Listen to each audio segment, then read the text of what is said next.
It doesn't matter what the frickin' legal and ethics people say. We need to win this motherfucker. Hillary is aware of all the work that you guys do, I hope.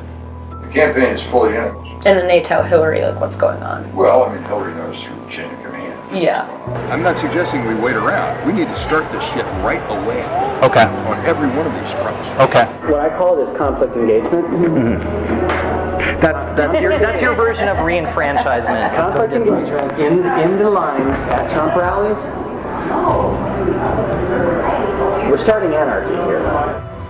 This is part one of our undercover investigation into the dark, backroom dealings of the Hillary Clinton presidential campaign.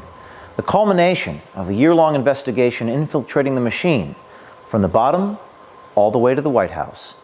There are concerns this election will be rigged. What you're about to see will make you uncomfortable and angry. It's graphic, uncensored, and disturbing. Our attorneys say there is strong evidence of criminality, and this is just part one. A lot of pre-union guys? They'll do whatever Oh yeah.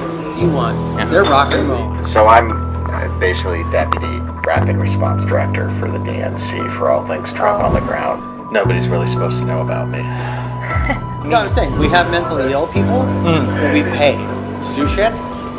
Make no mistake. This guy named Cesar Vargas is his name. I got a priest to cry on camera once. You know, Brad and Bob and Lux and myself are all part of the old school method where it doesn't matter what the frickin' legal and ethics people say.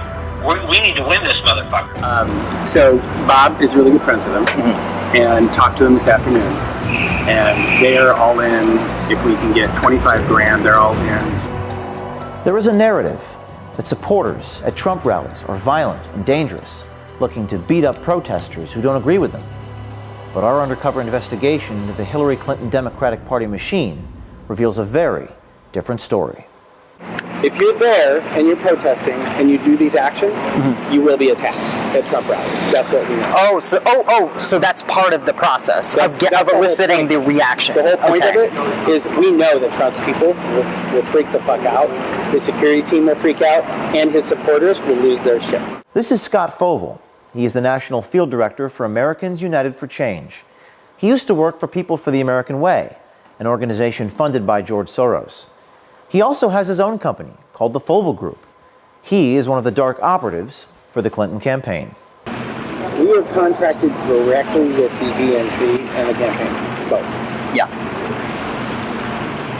I am contracted to him, but I answer to the head of special events for the DNC and the head of the special events and political for the campaign. The campaign pays DNC, DNC pays Democracy Partners pays the Fovel Group, the Fovel Group goes and executes the shit on the ground. Democracy Partners is a private political consulting company with deep ties to Hillary Clinton, Barack Obama's White House, and the Democratic National Committee. We are the primary mechanism as a team. Democracy Partners is the tip of the spear on this. Wherever Trump and Pence are going to be, we have events. Okay. And we have a whole team across the country that does that. Both consultants and people from the Democratic Party and the Democratic Party apparatus and people from the campaign, the Clinton campaign. My role with the campaign is to manage all that. Bob Creamer is Democracy Partners. He is the husband of Jan Schakowsky, a Democratic congresswoman from Chicago, and in 2005 he pled guilty to tax violations and bank fraud. He was convicted and sentenced to 5 months in prison and 11 months of house arrest. He founded Democracy Partners in 2011. Just for a little orientation, Democracy Partners is kind of a group practice of a variety of consultants that do essentially a wide variety of different kinds of political consulting. I work with Bob Creamer one-to-one all the time. I'm the white hat. Democracy Partners is kind of the dark hat. Bob Creamer is diabolical, and I love him for it. Yeah. This investigation has revealed compelling evidence of a dark money conspiracy, a violation of federal campaign coordination laws between Hillary Clinton's campaign, Priorities USA, Hillary's super PAC, and the Democratic National Committee. We have a clip deliverable that we have to deliver every day for our groups of clients who are involved in these projects. AUFC, A4C, which is Alliance for Change, Alliance for Retired Americans, which is part of AFL-CIO. They're one of our partners on the AUFC stuff, for Social Security. Depends on the issue. And then there's the DNC and the campaigns and priorities. Priorities is a big part of this too. The campaigns and DNC cannot coordinate with priorities, but I guarantee you that the people who run the super PACs all talk to each other, and we and a few other people are the hubs of that communication. Like, so you're kind of like intermediaries between the super PACs and the DNC. But the DNC, they can't talk to each other. Okay. But you guys are kind of like... We're consultants, so we're not the official entity. And so those conversations can be had between consultants who are working for different parts. Yeah. Okay. That's why there's Bob, who's the primary there, and I'm a sub to him, and I'm also primary to AUFC separately. That's why. So there's like a Morse code between the DNC and the super PACs. It's less of a Morse code than it is a text conversation that never ends. It's like that. It's kind of like an ongoing Pony Express. Okay, so I mean that's not as efficient as it could be, but that's because the law doesn't allow it to. The thing that we have to watch is making sure there's a double blind between the actual campaign and the actual DNC and what we're doing. There's a double blind there. So that they can plausibly deny that they knew anything about it. Scott Fovel is Kramer's attack dog. Fovel and his people train the agitators to go to Trump rallies, and nothing is left to chance. There's a script. Oh, there is a script. There's a script. Okay. There's a script of engagement. Sometimes the crazies bite, and sometimes the crazies don't bite. They're starting confrontations in the line, right? They're not starting confrontations to volunteers in the rally, because once they're inside the rally, they're under Secret Service's control. When they're outside the rally, they're more effective out. They're harder to get in. The media will cover it no matter where it happens. I assume it's always in the rally. Initiating the conflict by having leading conversations with people who are naturally psychotic. Right. Okay, I mean, honestly, it is not hard to get some of these assholes to pop off. Right. It's a matter of showing up to want to get into the rally in a Planned Parenthood t-shirt. Or, you know, Trump is a Nazi. You know, you can message to draw them out and draw them to punch you. Fovel boasts about the extent of his network of operatives. So here, you have a schedule of events. We update this on an ongoing, rolling basis every morning. Those are all the Trump appearances. These are all the Trump and Pence appearances. Tomorrow, for instance, we are turning out 500 people in front of the Trump International in D.C. We have to have people prepared to go wherever these events are, which means we have to have a central kind of agitator training. Yep. Now, we have a built-in group of people in New York who do this. Okay. We have a built-in group of people in D.C. who do this. I was going to say, are they localized? We have a group of people in Vegas. We have a group of people in Colorado. We have a group of people in Minneapolis. So I'm basically Deputy Rapid Response Director for the DNC for all things Trump on the ground. This guy is Aaron Black. He works full-time for Kramer at Democracy Partners. He directs the spontaneous protests at Trump and Pence events. His real name is actually Aaron Minter. We don't know why he uses the name Black. Nobody's really supposed to know about me. So the Chicago protest, when they shut all that was us. It was more him than me, but none of this is supposed to come back to us because we want it coming from people. We don't want it to come from the party. So if we do a protest and it's DNC protest, it's right away the press is going to say partisan. But if I'm in there coordinating with all the groups on the ground and sort of playing field general, but they're the ones talking to the cameras. Then it's actually people.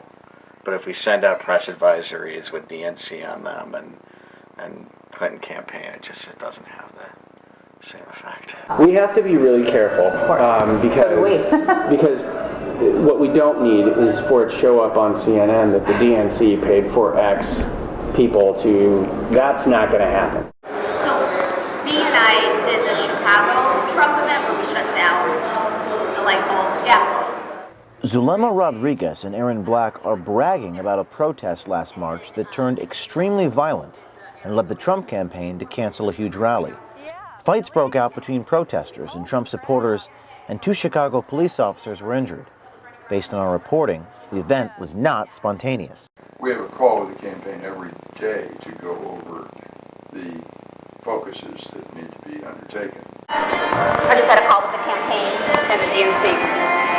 Every day at 1 o'clock. We met her at the Republican convention in Cleveland in July. And then we also did the Arizona one where we shut the highway down. Yeah, really? Yeah. This Clinton dark machine is also prepared for the fallout from the violence they foment at the Trump rallies and other demonstrations. Because the one thing I'm never going to do is have some kid get punched out at a rally and then not have his doctor bill and his legal bill, if he gets arrested, pay for it. Ultimately, the whole endeavor is to get negative press of Trump and his supporters in local and national media. It's something that Bob and I obsess about, is we're not going to go to an effort to just do an event and not have anybody show up or not have it covered. We have to get coverage. These guys have been doing their dirty tricks for some time, even before Trump won the nomination. So I probably know your work. I know you do. Everybody knows. But was the you mean like a situation where it's sort of like remember the Iowa State Fair thing where Scott Walker grabbed the sign out of the dude's hand, and then the dude gets kind of roughed up right in front of the stage, right there on camera? Yeah, that was all us. The guy who got roughed up is my counterpart who works for Bob. And that was like storyboarded, that him getting roughed up or whatever. Scenarioed it. So you like lent yourselves to that situation, and it happened. It was a self-fulfilling prophecy. We planted multiple people in that front area around him and in the back to make sure there wasn't just a action that happened up front. There was also a reaction that happened out back.